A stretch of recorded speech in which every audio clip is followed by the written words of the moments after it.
प्यारे दोस्तों साथियों, इंजीनियर विष्णु अग्रवाल का नमस्कार।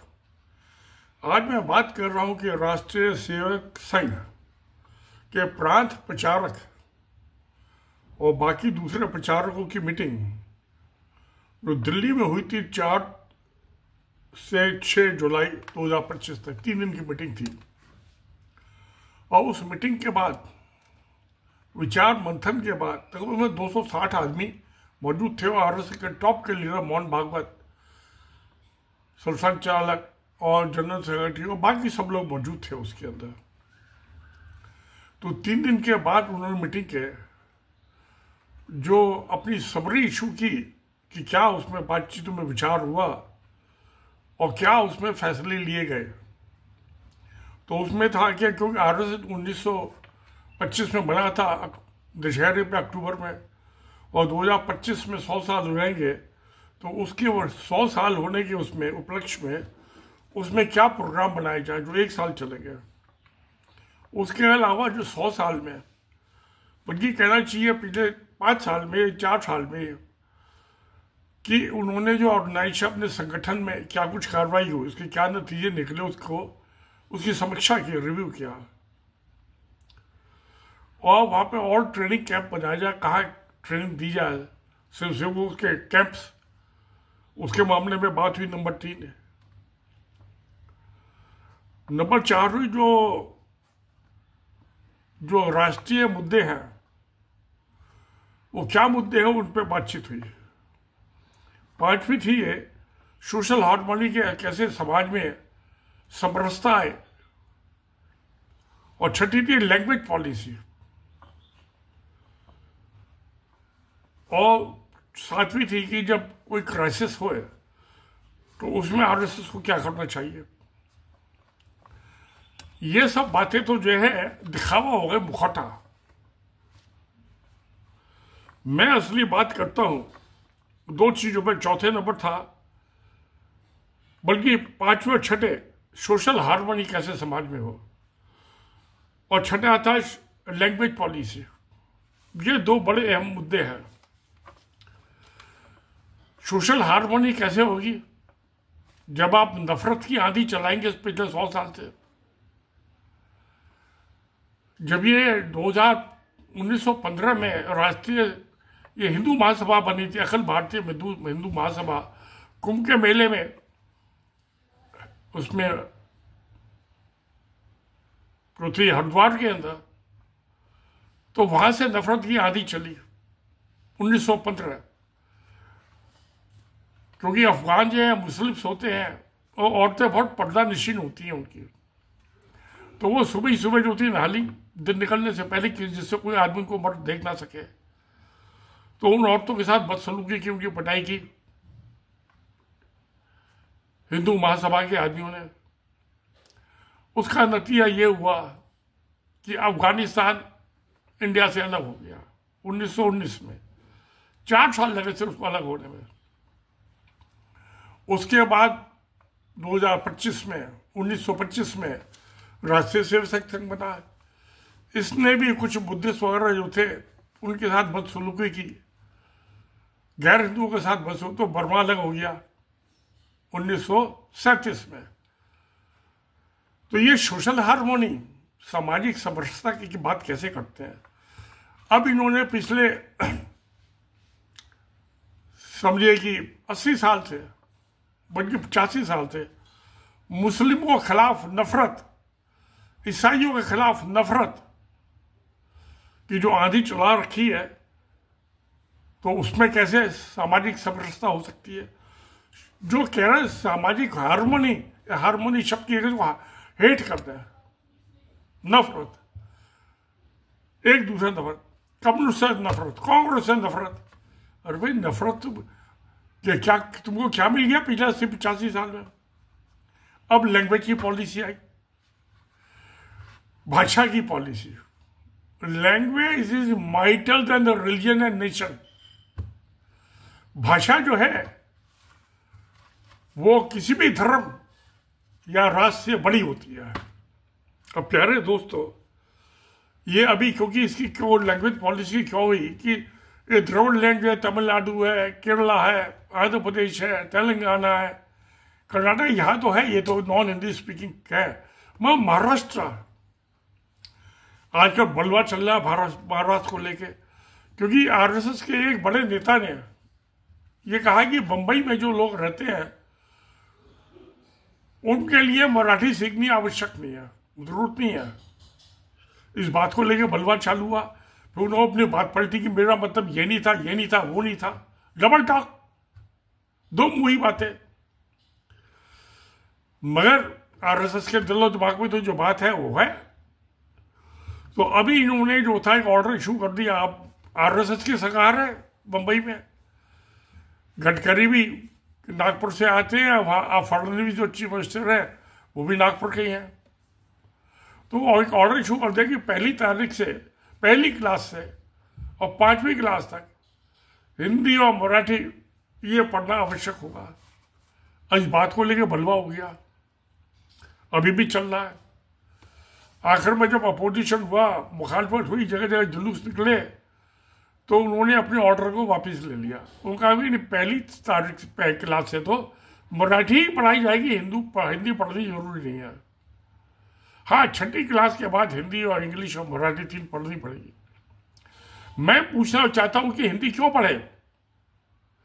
मेरी मातृभाषा जो है मराठी है या गुजराती है या तमिल है। एक किसान एक अपने खेत में खेती करता है, उसको दूसरी भाषा सीखने की क्या जरूरत है? उसके लिए तो अपनी मदर टंग मातृभाषा काफी है। एक मजदूर है, उसको दूसरी भाषा सीखने की क्या जरूरत है? वो तो मराठी में ही काम अपने रिक्शा खींच लेगा, चला लेगा। एक आदमी ने मिट्टी खोदनी है, खड्डा खोदना है, तो उसको दूसरी भाषा की क्या जरूरत है? एक ही भाषा से काम चल जाएगा। तो 90% आदमियों को 65-70% तो किसान है, उसने खेत जोड़ना, फसल उगानी है, उसको क्या दूसरी भाषा की जरूरत है? वो तो मातृभाषा में चल जाएगा उसकी काम, जो उसकी जन्म से भाषा सीखी है माँ की गोदी में। उसको दूसरी भाषा की जरूरत ही नहीं है। 85% आदमियों को दूसरी भाषा का इस्तेमाल ही नहीं करते हो अपने रोज के काम में। तो वो क्यों 3 भाषा या 2 भाषा में पढ़े चक्कर में? अब ये तो सब कह रहे हैं भाई 2 भाषा होंगी, और 6ठी क्लास में क्यों पढ़े? उसने कोई गवर्नर लगना है, चीफ मिनिस्टर लगना है? तो अब मुझे ये याद आता है कि 1960 में ये मैं पूना में था, 6ठी क्लास में पढ़ता था, सन 1956 में। तो उस जमाने में ये वहाँ सब मराठी लैंग्वेज वाले ही स्कूल थे। मैं जो पढ़ता था उसमें भी मराठी लैंग्वेज थी और हिंदी की एडिशनल लैंग्वेज थी, इंग्लिश नहीं थी। तो ये उस टाइम बड़ा एजिटेशन चल रहा था। 4 आदमी जाकर चौराहे पर लेट गए सड़क के सामने। हम बोट क्लब रोड पर रहते थे, जहाँ ये गार्डन भी है बड़ा मशहूर, बोट क्लब गार्डन। उसके आगे आचार्य रजनीश आश्रम था। तो जाके सड़क में रह गए। अब ट्रैफिक रुक गया तो पुलिस वाले, 4 पुलिस की गंगा डोले की, एक उसमें से 5वां पुलिस वाला को डंडे मारता रहता था उसको, और लेके घसीट के ले आके चौकी में बंद कर देते थे। वो 2-4 घंटे में छोड़ दिया शाम को उसको। तो ये जो था, मैं आपको 56 की बात बता रहा हूँ। मगर जब पब्लिक एजिटेशन करती है तो ये 1960 में गुजरात स्टेट अलग बन गया। तो गुजरात स्टेट वाले भी गुजरात का चाहते थे, क्योंकि गुजराती लैंग्वेज जो है और मराठी लैंग्वेज में बहुत फर्क है। गुजराती लैंग्वेज की अपनी स्क्रिप्ट है, लैंग्वेज लिखने की उसकी अपनी लिपि है। मराठी की लिपि नहीं है, इसलिए मराठी भी पहले गुजराती में लिखी जाती थी। मगर जब ये 60 में बन गया तो उन्होंने नागरी लिपि को अडॉप्ट कर लिया मराठी लिखने के लिए। तो एक तो उनकी अपनी लिपि नहीं है, स्क्रिप्ट नहीं है मराठी की। अब जो ये आरएसएस वालों ने कहा कि भाई ये बंबई वालों को पढ़ने की जरूरत है मराठी, और बाकी मराठी वाले पढ़े, तो दंगा फसाद हो गया। तो गवर्नमेंट ने ऑर्डर वापस ले लिया। तो मैं बार बार कह रहा हूं कि लैंग्वेज भाषा जो है वो किसी भी धर्म या राज से ज्यादा महान है, बड़ी है, ताकतवर है, माइट है। महान नहीं कहना चाहिए, माइट है, ताकतवर है। और भाषा में तो हम आपस में बातचीत करते हैं, भाषा में तो बात ही नहीं हो सकती। कुत्ते की भी अपनी लैंग्वेज होती है, उसकी एक ही भाषा होती है, वो कोई दूसरी भाषा नहीं सीखता। बंदर कोई दूसरी भाषा, एक बंदर दूसरे आदमी की भाषा समझता है, एक कुत्ता दूसरे कुत्ते की भाषा समझता है, एक कौवा दूसरे कौवे की भाषा समझता है। तो भाषा तो वो चीज है, उसका धर्म कहाँ से घुस गया, मजहब कहाँ से घुस गया, रिलीजन कहाँ से घुस गया। कोई भी किसी भाषा में जिसमें धर्म की भाषा नहीं आप लिख सकते, पहले तो भाषा सीखो, धर्म तो बाद में आएगा। बिना भाषा का धर्म गया भाड़ में, हिंदू गया भाड़ में। तो 90% आदमियों को, आप 80% आदमियों को एक ही भाषा की जरूरत है, अब वो है वहां की लोकल भाषा। ना तो किसान जो है दूसरी भाषा में खेती करता है, ना मजदूर जो है खड्डा खोदता है, फावड़ा चलाता है, गैठी चलाता है, उसको दूसरी भाषा की जरूरत है। ना एक भंगी जो स्वीपर है, जो झाड़ू लगाता है, उसको भी दूसरी भाषा की जरूरत नहीं है। उसको क्या जरूरत है दूसरी भाषा पढ़ने की, एक ही भाषा काफी है। जिसके घर के सामने सड़क झाड़ू पर लगा रहा है, उसकी बात वो दोनों में आपस में बातचीत हो गई। तो जरूरत नहीं है, नेसेसिटी। तो किसी भी चीज की जो लोकोमोटिव होता है, नेसेसिटी होती है। इन्वेंशन की, किसी भी खोज की नेसेसिटी है, वो लैंग्वेज है। इन्वेंशन तो नेसेसिटी तो है नहीं, जरूरत तो है नहीं। ना किसान को खेत जोतने में जरूरत है, उसको फसल पक गई नहीं पक गई, गेहूं पक गया नहीं पक गया, चावल और राइस हो गया नहीं हो गया, तो मराठी में उसको चाहिए, उसको हिंदी अंग्रेजी से क्या लेना देना। हाँ, जो दूसरा आदमी जो यूपी में कर रहा है खेती, वैसे उसको जरूरत है, वो वहां की अपनी भाषा सीखे। महाराष्ट्र वालों को क्या जरूरत है हिंदी सीखने की। तो या किसी को सरकारी नौकरी चाहिए, उसको भाषा सीखनी पड़ेगी, क्योंकि ऑल इंडिया सर्विस के आदमी आते हैं, या दूसरे स्टेट में जाकर नौकरी करनी है, या इंजीनियरिंग कॉलेज में जाकर पढ़ना, उसको इंग्लिश पढ़नी पड़ेगी। उसको मराठी आती हो नहीं आती, उसको इंग्लिश पढ़नी पड़ेगी।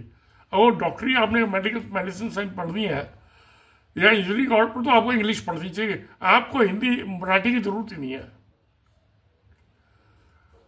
तो भाषा जो है ये तो एक तो सोशल हार्मनी की बात बताई, ये आरएस जो कह रहा है कर रहा है उसका उल्टा, लड़ाई झगड़ा। अरे जब आप नफरत करोगे तो हार्मनी कहां से हो जाएगी सोशल।